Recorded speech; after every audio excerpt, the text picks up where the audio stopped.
أعوذ بالله من الشيطان الرجيم. بسم الله والحمد لله والصلاة والسلام على رسول الله صلى الله عليه وسلم. إن الحمد لله ونستعينه ونستغفره ونعوذ بالله من شرور أنفسنا ومن سيئات أعمالنا. من يهده الله فلا مضل له ومن يضلل فلا هادي له. أشهد أن لا إله إلا الله وأشهد أن محمدا عبده ورسوله. رب اشرح لي صدري ويسر لي أمري واحلل عقدة من لساني يفقهوا قولي. Assalamualaikum warahmatullahi taala wabarakatuh. Terima kasih saya ucapkan kepada tuan-tuan dan puan-puan kerana sudi meluangkan masa dan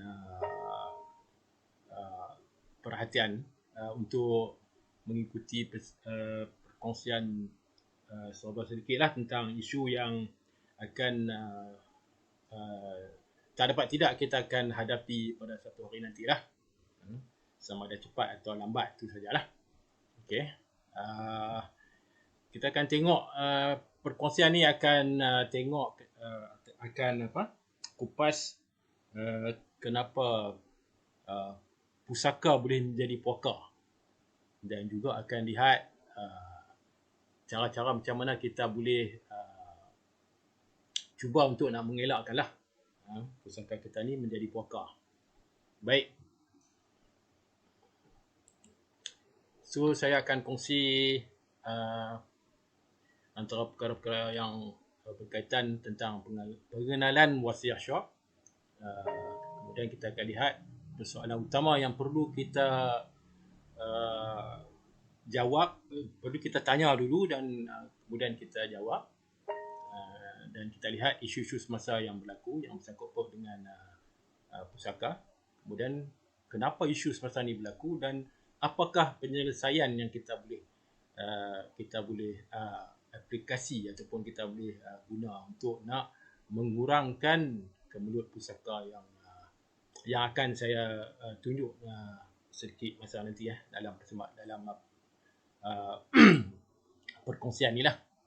Okey, so jika ada soalan, saya minta soalan ni disimpanlah sehingga taklimat ni selesai lah, supaya tak mengganggu perjalanan taklimat ini lah.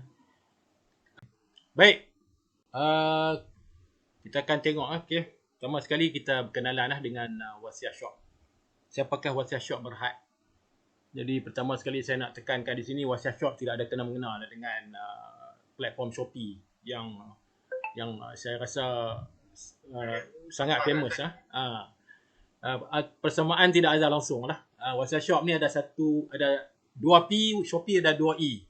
So ada beza. Okey, wasiat syok ni adalah sebuah syarikat amanah yang berdaftar 100% patuh syariah yang terbesar sekali dalam industri hantar-pusaka di Malaysia ni, dan merupakan peneraju industri hantar-pusaka Islam yang mana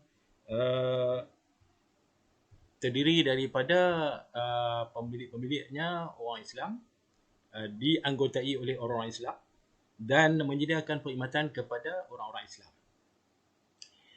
Merupakan peneraju, hibah dan juga pakar dalam perancangan harta dan pengurusan pusaka Islam. Ditubuhkan pada tahun 2004, menjadi pengalaman yang lama lah. Sudah 17 tahun lebih, dengan modal berbayar sebanyak 1.7 juta. Jadi wasiat syok ni adalah sebuah syarikat amanah. Dan apakah itu syarikat amanah? Syarikat amanah ni tidak sama seperti syarikat bukan amanah. Syarikat amanah ni mempunyai kuasa di dalam bawah Akta Pemegang Amanah 1949 atas 100 yang memberi kuasa kepada syarikat amanah ini untuk menjadi pentadbir harta pusaka dan pemegang amanah antara lain. Ada lagi bidang kuasa yang tercatat di situ, tetapi yang paling utama sekali yang kita perlu tahu ialah menjadi pentadbir harta pusaka dan juga pemegang amanah. Berbanding dengan syarikat bukan amanah ni memang tidak ada lah. Tidak ada kuasa sebagai pentadbir. So syarikat amanah wasiat syok ni didaftarkan dengan SSM sebagai syarikat berhad. Sebab memang syarikat amanah ni perlu pendaftarannya perlu pendaftaran berhad lah. Jadi syarikat berhad ni mempunyai skop yang dia merupakan pendaftaran yang paling tinggi sekali lah, di mana pentadbiran syarikat ni mengikut good governance principles lah. Okey, berbanding dengan syarikat bukan amanah ni, syarikat senam berhad ni, selalunya syarikat senam berhad ni adalah syarikat persendirian, dan pentadbiran syarikat ni adalah mengikut arus kepala pemilik syarikat tu lah. Tapi bukan semua syarikat senam berhad yang begitu lah. Syarikat senam berhad yang menjadi anak syarikat berhad tidak begitu. Hanya syarikat senam berhad yang tidak di bawah apa-apa, orang kata apa, dia tidak ada holding company kan. So pentadbirannya merupakan one man show lah lebih kurang. Beza dengan syarikat amanah ni, syarikat berhad ni dia dikawasi oleh lembaga pengarah yang profesional, yang mempunyai tabik urus yang mengikut terma rujukan dan bidang kuasa yang telah ditetapkan lah. Okay. Dan sekiranya syarikat amanah ni orang kata apa, ada keadaan di mana terpaksa menutup operasi. Jadi penutupan operasi syarikat amanah ni tidaklah boleh dibuat sewenang-wenangnya. Perlu mendapat kelulusan daripada SSM, dan syarikat berhad ni perlu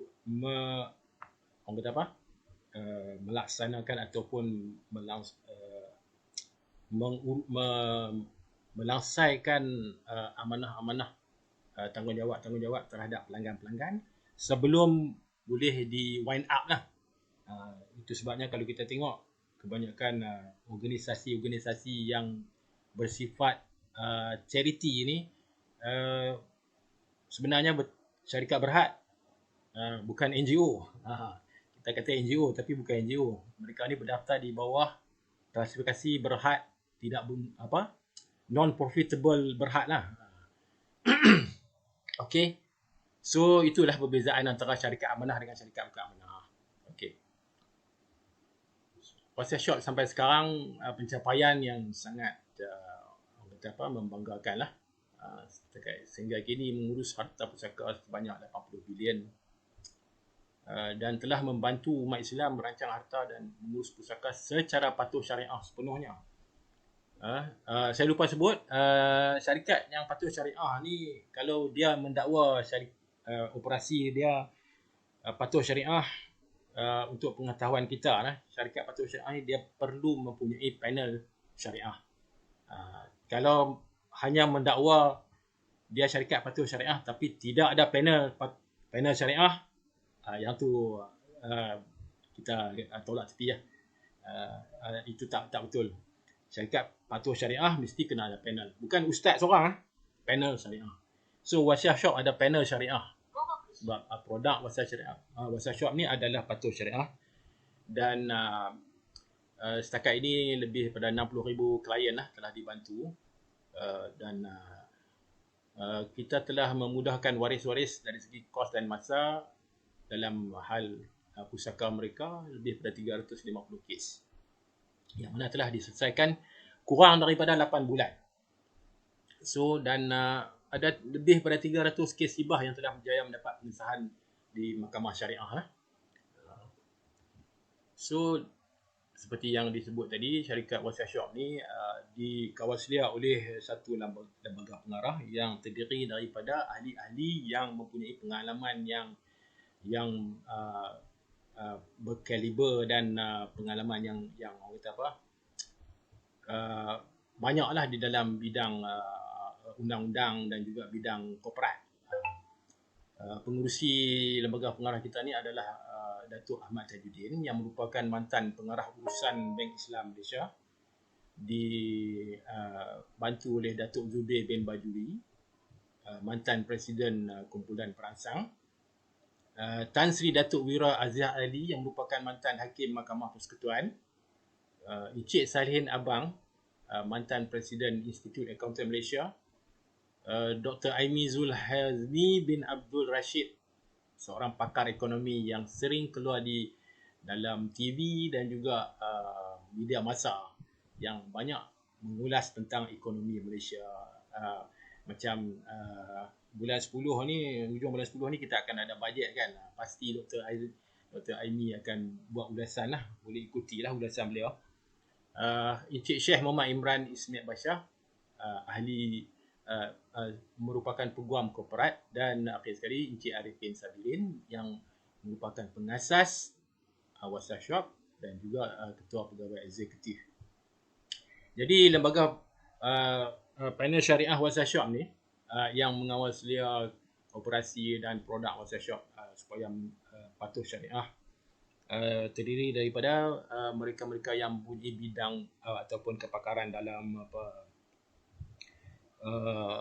bidang muamalat, bidang perusahaan pusaka, undang-undang syariah dan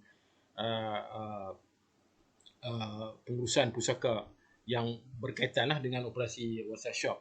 Dipengerusi oleh Datuk Seri Dr. Muhammad Yusof Cik Teh, mantan Hakim Mahkamah Rayuan. Dibantu oleh Dr. Muhammad Zamru, pensyarah kanan Pusat Fiqh Contemporary UKM, seorang pakar dalam bidang pengurusan pusaka. Dr. Nurliza Muhammad Said yang mempunyai kedoktoran dalam bidang hibah antarabangsa. Pensyarah Pusat Fiqh Contemporary di Universiti Kebangsaan Malaysia. Tuan Syekh Ninabuddin Hassan, mantan pengarah Jawatan Ketua Pengarah Tanah dan Galian Putrajaya. Profesor Madya Dr. Nasrul Hisham, seorang pakar dalam bidang pewarisan yang banyak ada kertas kerja yang kita boleh dirujuk, termasuk juga lah Dr. Zamro dan Dr. Noliza ni. Tuan Haji Sulaiman Kadimi, mantan Ketua Penolong Pengarah Jabatan Ketua Pengarah Tanah dan Galian Pahang, dan Dr. Nik Abdul Rahim Nik Abdul Ghani, seorang pakar muamalat, pensyarah kanan Pusat Fiqh Contemporary lah di Universiti Kebangsaan Malaysia. Jadi inilah dia gandingan panel penasihat syariah WhatsApp Shop. Antara perkhidmatan WhatsApp Shop Berhad, seperti yang saya sebut sebelum ni, WhatsApp Shop adalah pelupur hibah. Jadi kita mempunyai perkhidmatan menyediakan dokumen-dokumen hibah ni untuk portfolio harta-harta yang pelbagai jenis. Juga kita menawarkan perkhidmatan pengurusan harta pusaka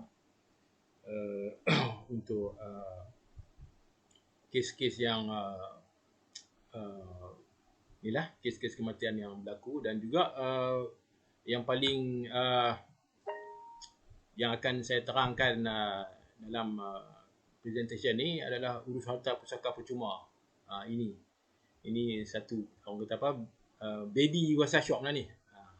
Tidak ada syarikat lain yang mempunyai package ini. Okay.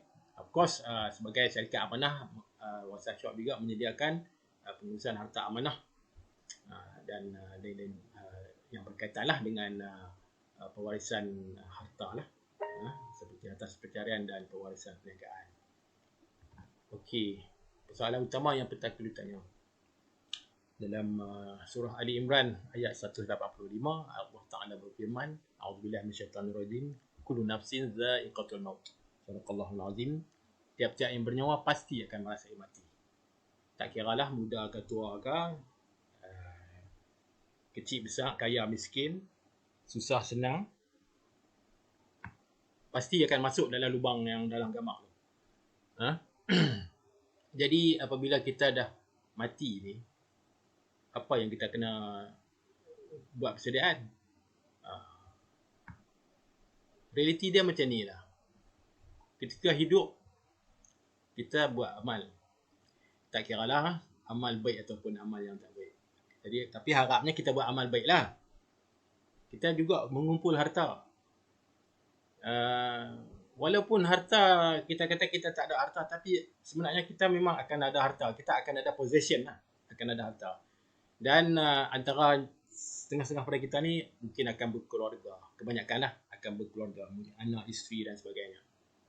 Tapi bila kita mati, kita hanya tinggal nama. Tinggal nama saja. Amal, kumpul harta, berkeluarga apa semua ni. Seperti sabda Nabi, sungguhnya apabila mati seorang anak Adam itu terputuslah semua hal kecuali 3 perkara, iaitu doa anak saleh, ilmu yang bermanfaat, sedekah amal jariah. Ini 3 benda ni saja yang akan tinggal. Apa jadi kepada harta yang kita kumpul? Harta yang kita kumpul menjadi milik waris kita. Sedetik selepas kita meninggal, sedetik selepas kita menghembus nafas yang terakhir, segala apa yang kita milik, baju di badan, pen di poket, kasut di kaki, rumah, tanah dan segala apa milik kita ni akan menjadi hak waris kita, bukan hak kita dah. Tetapi dia ada tetapi. Tak semua harta-harta ni boleh dapat kepada waris dengan mudah macam tu. Sebab akan ada harta-harta yang akan dibekukan. Contohnya seperti akaun-akaun bank. Tabung haji, KWSP, ESB, saham lah apa semua tu. Akan dibekukan dan waris tidak akan dapat boleh mengeluarkan wang daripada akaun tersebut. Rumah dan tanah, walaupun boleh duduk dalam rumah tu, tapi tak boleh buat apa-apa transaksi komersial. Tak boleh buat. Cagaran bank tak boleh jual sebab masih lagi nama si mati. Kenderaan yang kita guna, tak kira lah motor, kereta, helikopter kan, tak boleh diguna. Kalau kereta, motor ni orang faham kan, JPJ akan bagi tempoh 3 tahun lah. Tapi ikut akta dia hanyalah 6 bulan lah selepas luput cukai jalan. Yang pertama tu hanya 6 bulan selepas tu diberi grace period untuk nak settle kes pusaka. Selepas tu tak boleh renew. Tetapi JPJ ni dia budi bicara dia ada. Waris boleh minta extension. Tapi kena minta lah. Dia tak automatik, kena minta. Puas kereta nama si mati tak boleh jual lah. Kalau kita nak jual kan. Dan kalau si mati ni ada syarikat, perniagaan, bisnes ke apa ke, boleh menjejas operasi syarikat dia. Sekiranya dia pemegang saham yang utama, contoh, saham yang dimiliki dia tu boleh menjadi cerai, diluted. Sebab saham-saham dia tu akan menjadi hak waris-waris faraid. Kalau anak dia 6 orang, dia akan distribute kepada anak-anak tersebut. Saya bagi contoh, mungkin ada yang tahu dan ada yang tak tahu. Contoh syarikat yang pernah saya bekerja dulu, DRB Highcom. DRB Highcom ni, dulu sebelum dipanggil DRB Highcom, sebelum ditubuhkan ataupun di set up DRB Highcom Berhad ni, dia adalah syarikat dipanggil government related punya company lah. Highcom Holdings Berhad. Highcom Holdings Berhad. Tapi apabila sahamnya dibeli oleh Allahyarham Tan Sri Yahya Ahmad yang mempunyai empire otomotif yang masih muda masa tu, dia telah membina empire otomotif dia. Antara syarikat yang dia miliki bernama DRB, Diversified Resources Berhad. Jadi apabila dia mendapat saham Highcom, digabungkan DRB dengan Highcom tu menjadi satu syarikat lah, satu syarikat besar. Memang besar, kaki tangan berjumlah 60,000 orang lebih. Ada 100 lebih anak syarikat. Turnover dalam berbilion-bilion. Profit ratus-ratus juta. Tapi malangnya selepas 6 bulan dia menjadi pemilik majority shareholder di DRB Highcom, Allah Ta'ala ambil nyawa dia. Kan, pada awal tahun 2000 dia mengalami kemalangan helikopter. Tan Sri Yahya ni dia nak pergi mana pun dia naik helikopter. So dia nak balik pergi Pahang, ke Pekan Pahang, helikopter dia hilang dan dia orang jumpa bangkai helikopter tu dan mayat dia. Maka dia mati. Apa jadi kepada saham dia? Masa tu anak-anak dia kecil lagi. Anak dia masih kecil. Masih belajar. Masih kecil tu taklah kecil sangat, tapi masih belajar lah. Dan mereka tidak berminat. They have been spoon fed with all the kekayaan yang ada. Mereka tak berminat Dan oleh kerana itu mereka menjual saham mereka kepada DRB. Jadi diluted lah dia punya equity, maka DRB diambil alih oleh khazanah. Jadi itulah itu kesan dia. Jadi habislah pemilikan Yahya Ahmad. Sekarang ni DRB dimiliki oleh Tan Sri Mohtar Bukhari ya. Okey. Jadi setakat itu kita cerita pasal operasi syarikat ni, dan kita boleh satu lagi isu yang akan dihadapi oleh waris ialah termakan harta batil. Ini adalah satu gejala yang sangat real, sangat nyata dan sangat serius lah, kan. Memakan harta batin ni ancaman dia sangat berat. Dan jadi yang ni perlulah kita tengok. Okey. Kita tengok dari tahun demi tahun harta beku yang tak dituntut oleh waris meningkat banyak. Sehinggalah pada tahun 2019 dikatakanlah meningkat sehingga lebih pada 70 bilion. Dan tahun ni kita tak tahu berapa. Mungkin akan naik lebih lah. Bukan mungkin lah, memang pasti akan naik lebih.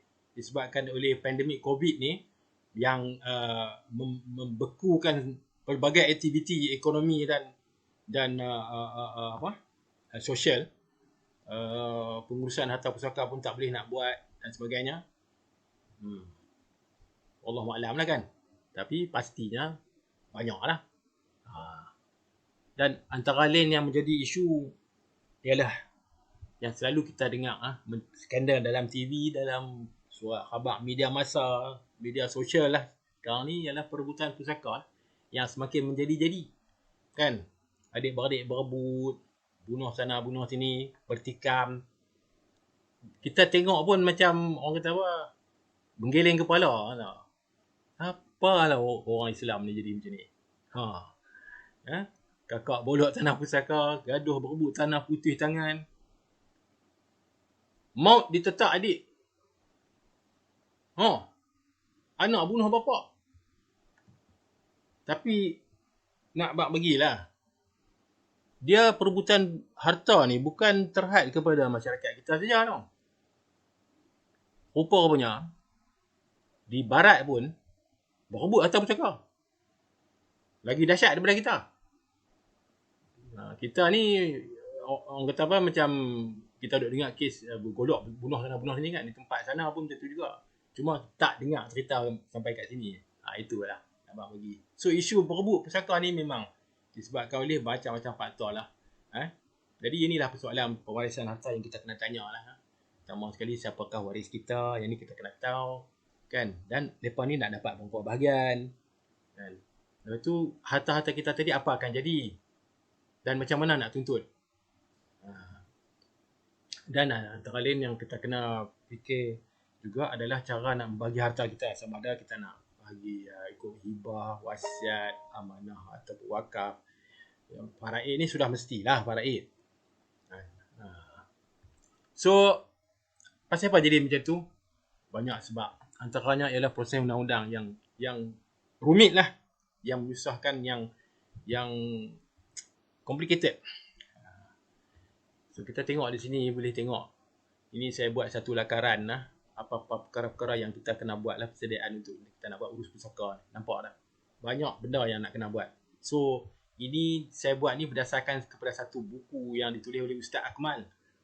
Ustaz Muhammad Akmal lah, seorang da'i wasiat syok lah. Saya ambil, saya buat summary. So at least ada panduan. Kalau waris yang tidak ada panduan, dia memang tak boleh buat yang ni. So banyak kerja sebenarnya untuk nak buat urus pusaka ni, kan. Kategori harta ada dua jenis yang kita nak tahu. Satu ada harta ta'alih yang tak boleh ubah lah, iaitu dua saja, rumah dan tanah. Yang satu lagi adalah harta alih selain daripada rumah dengan tanah. Tunai di bank, ESB, ASN, saham, syarikat, takaful, insurans, KWSP dan segala makna lah. Ini adalah harta yang nampak ni, kita nampak perlu buat urusan, tapi bukan yang ni saja. Ada lagi harta-harta. Segala apa yang dimiliki oleh si mati perlu dibuat urus pusaka. Cuma yang ni perlu dibuat di tempat-tempat tertentu. 3 tempat yang perlu dibuat. Kalau harta alih sahaja kurang daripada 600,000, you kena buat dekat Amanah Raya Berhad. Dia jatuh di bawah harta ARB. Kalau ada harta alih saja bawah 600,000, ARB boleh buat keluar surat. Kalau kata lebih daripada 600,000 hanya ada harta alih sahaja, bagaimana? Dia kena pergi Mahkamah Sivil. Mahkamah Sivil. Walaupun Mahkamah Sivil ni kalau lebih 2 juta ni baru kena pergi sana kan. Tapi sebab Amanah Raya tidak ada di luar bidang kuasa dia kena bawa pergi ke Mahkamah Sivil. Tapi kalau ada rumah, tanah, walaupun 1 gram, dia boleh bawa pergi ke pejabat pusaka. Sekiranya harta-harta adalah kurang daripada 2 juta. So ini adalah 3 tempat yang orang kata apa? Yang terlibatlah dalam pengurusan harta pusaka. Ada satu lagi tempat yang saya tak ada dalam gambar ni, iaitu Mahkamah Syariah. Mahkamah Syariah ni untuk nak mendapatkan sijil faraid. Sekiranya ada perbalahan antara waris. Kalau tidak ada perbalahan, tak apa, tak payah pergi pejabat pusaka, dia orang boleh buat sendiri. Tapi kalau ada perbalahan, ada kes-kes sorak waris, yang ni kena pergi Mahkamah Syariah lah. Kena dapatkan kuasa mahkamah tu, surat tu. Okay, so proses urus pusaka ni sangat rumit. Dan kalau kita tengok dari segi alir proses dia tu, kan, dia boleh memakan masa sehingga 3 hingga 5 tahun. Tak percaya, ni baru 3-5 tahun. Ada kes pi sampai 10 tahun pun ada, lebih daripada tu pun ada. Sebab apa? Sebab duk tangguh. Kan? Bila mati, harta beku. Bila beku, kena panggil waris. Waris kena berkumpul. Nak berkumpul ni persatuan. Kan? Dianggarkan nak kumpul ni dalam setahun. Ni anggaran lah. Tapi sebenarnya memang jadi ni. Kan? Kemudian kalau kita pergi, ni apa pula dah? Low system resources. Aduh. Kacau lah dulu. Kemudian baru nak buat tuntutan pusaka. Kalau atas pada 2 juta, kena pergi Mahkamah Sivil. Mahkamah Sivil kalau ada wasi, dia kena pergi masuk sini.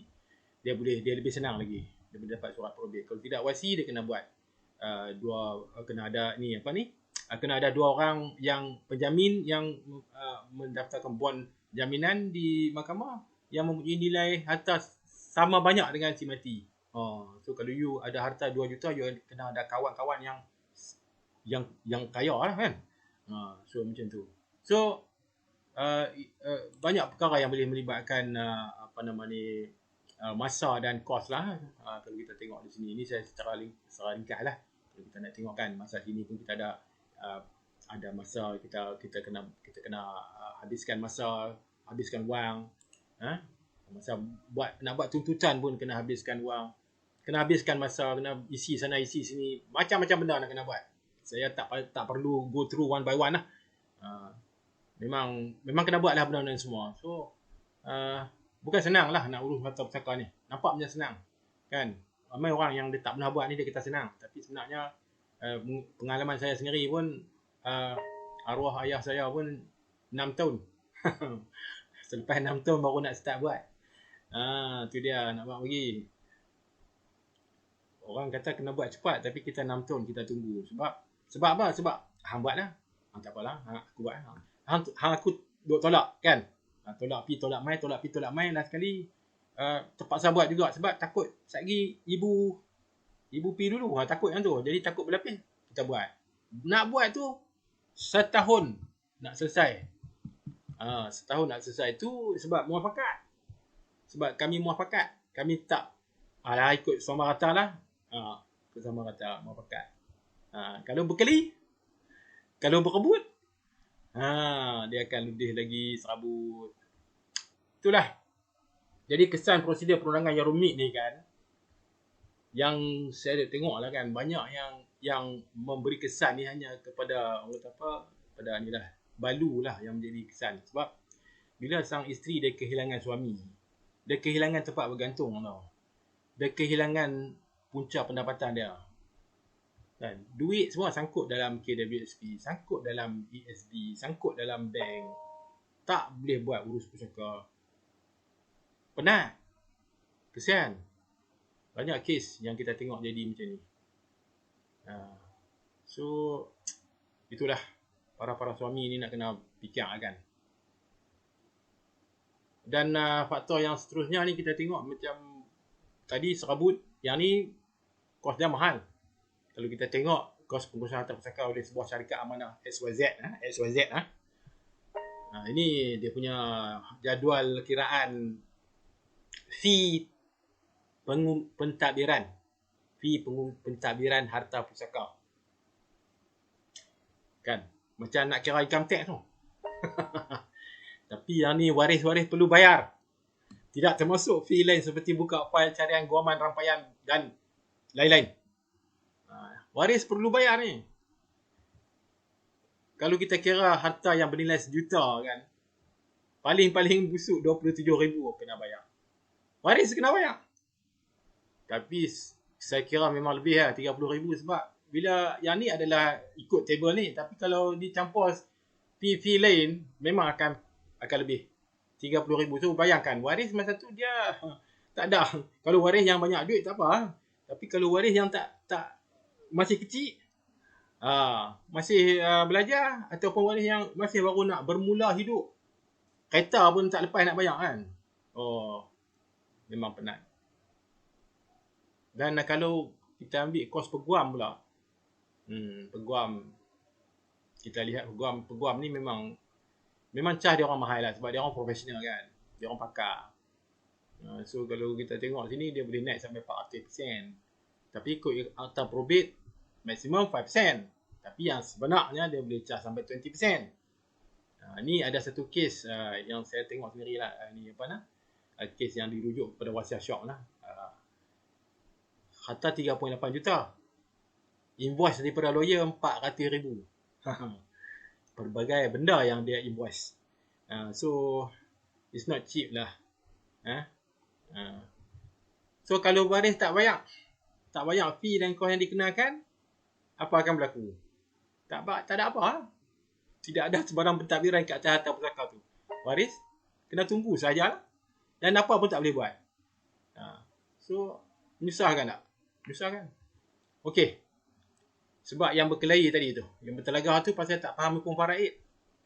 Ini satu lagi kan. Bila tak faham ni, banyaklah isu-isu yang timbul yang kata tak adil, tak puas hati pasal dapat sikit kan. Ada yang menafikan hak waris-waris lain. Sorak waris. Ada sorak waris. Bukan sikit kes ni. Banyak. Kan? Ada juga waris yang dia patut ada hak tapi dia tak tutup sebab dia tak tahu. Ada juga. Kan? So antara benda yang menjadi salah faham masyarakat kita lah berkenaan dengan faraid ni, satu ialah yang paling ketara sekali lah, buat lambat-lambat. Tanah masih merah, kubur masih merah, bau kemenyan duk lagi, yang padah dah. Ni dah. Kan? Pasal tamak, kata tamak. Jadi tamak ni, bila kata tamak ni kan, tamak ni kalau kita nak ambil harta orang. Ni bukan nak ambil harta orang, ini nak ambil harta yang waris ada hak. So tidak ada isu tamak di situ. Betul, ada salah faham yang kata harta mahal saja yang wajib faraid, yang lain tak payah. Kain-kain baju, kasut, apa, kitab-kitab apa semua dia pakai bagi kat orang macam tu saja. Sedangkan waris tu ada anak yatim. Dalam kalangan waris tu ada anak yatim. Tak diminta. Kalau ada anak yatim, memang tak boleh minta lah, sebab anak yatim ni dia punya persetujuan dah tak boleh pakai. Sebab dia anak yatim, dia tak cukup umur kan, tak balik lagi kan. Kalau dah balik ni, dia bukan anak yatim. Dia anak yatim ni maksudnya anak kehilangan ayah yang tidak cukup umur. Itu anak yatim. Itu ada yang kata yang lagi teruk tu ada faraid tidak adil. Ni sangat bahayalah kalau kita sebut benda macam ni kan. So hati-hati . Ada kes yang okey, dan kekeluaran tentang penama ni, yang ni just nak clarify penama, pasal penama ni pun satu hal kan. Banyak isu lah yang boleh yang mana orang keliru lah. Orang kata penama ni boleh kena berhak satu patut dan sebagainya. So sebenarnya salah benda tu kan. Jadi saya fast track dulu. Jadi harta-harta yang tak ada penama, yang ada penama ni ada beberapa lah jenis. Dan harta yang ada penama ni, kalau ada penama, dia tidak perlu menjalani proses tutup pusaka yang kita tengok tadi, yang serabut tadi. Kalau tiada penama, perlu buat. Kalau tak ada penama tak payah. Tapi penama ni kena pastikan penama yang betul lah. Jangan buat penama yang tak betul. Kan? Status penama ni, okey, macam kita bagi penerangan. Status penama ni hanyalah sebagai wasi. Dalam fatwa jawatan ni, majlis fatwa ni adalah sebagai wasi. Okey? Ini yang jangan duk buat. Bagi penama bawah 18 tahun. Memang takkan dapatlah harta tu. Tak boleh nak withdraw lah. Banyak yang silap ni. Orang perempuan banyak yang silap. Bagi tulis penama bukan tulis nama suami, tulis nama anak. Anak pula anak kecil. Itu jadi masalah. So, no penama bawah 18 tahun. Okey. Nampak macam mana? Dan wasiat. Kalau buat wasiat ni sebenarnya wasiat ni memudaratkan waris. Kan? Wasiat ni sebenarnya dia pemberian harta selepas mati. Dia bukan untuk waris. Dia terhad 1/3 daripada harta. Persetujuan waris ni perlu. Kan? Dan bila persetujuan waris ni perlu, sangat mudah dibatal. Jadi, dan satu lagi, kos buat wasiat ni katanya murah. Tapi sebenarnya kos pelaksanaan mahal dan akan membebankan waris. Bagaimana? Kita tengok sini. Lantik wasi. Kan? Lepas tu wasi kenakan charge yang membebankan. Charge bukan sampai 10% daripada nilai aset. Pengsan lah. Boleh pergi sampai 200,000. Pengsan. Dan bila waris cabar wasiat, apa nak jadi? Batal lah. Okey. Then, kita pergi kepada isu dia lah. Okey. Apa yang kita boleh buat untuk nak selesaikan masalah kita ni? Jadi,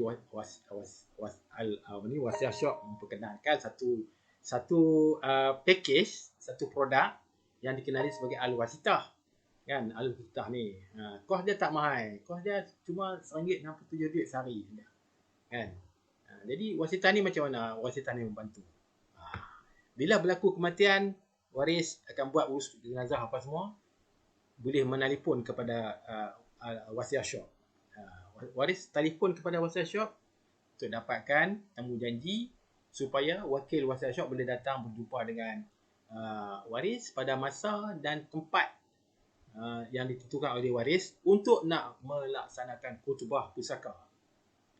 Secara percuma khutbah pusaka ni.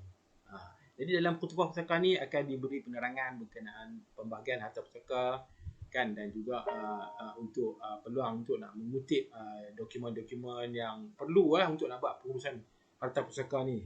Jadi dengan matlamat supaya waris hanya diganggu pada masa ni saja. Selepas tu tak diganggu dah. Wasiat Shop akan buat urus pusaka tu tanpa melibatkan waris sehinggalah kepada proses pembicaraan pusaka, di mana waris akan di-guide, akan dibantu oleh wakil daripada Wasiat Shop untuk nak dalam bicara pusaka ni.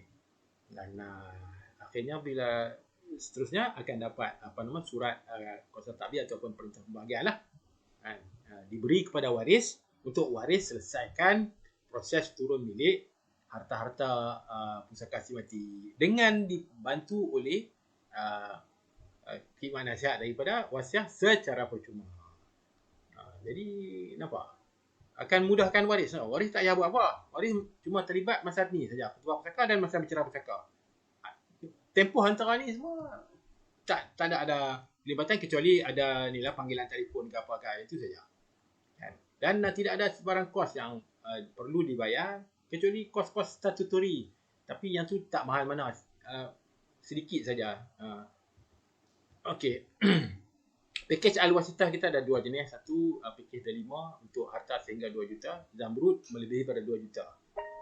Kalau delima ni dia punya coverage hanyalah 10,000 tapi mempunyai khairat kematian diberi sebanyak RM1,000. Sedangkan Zamrud dia cover sampai 22,000 lah.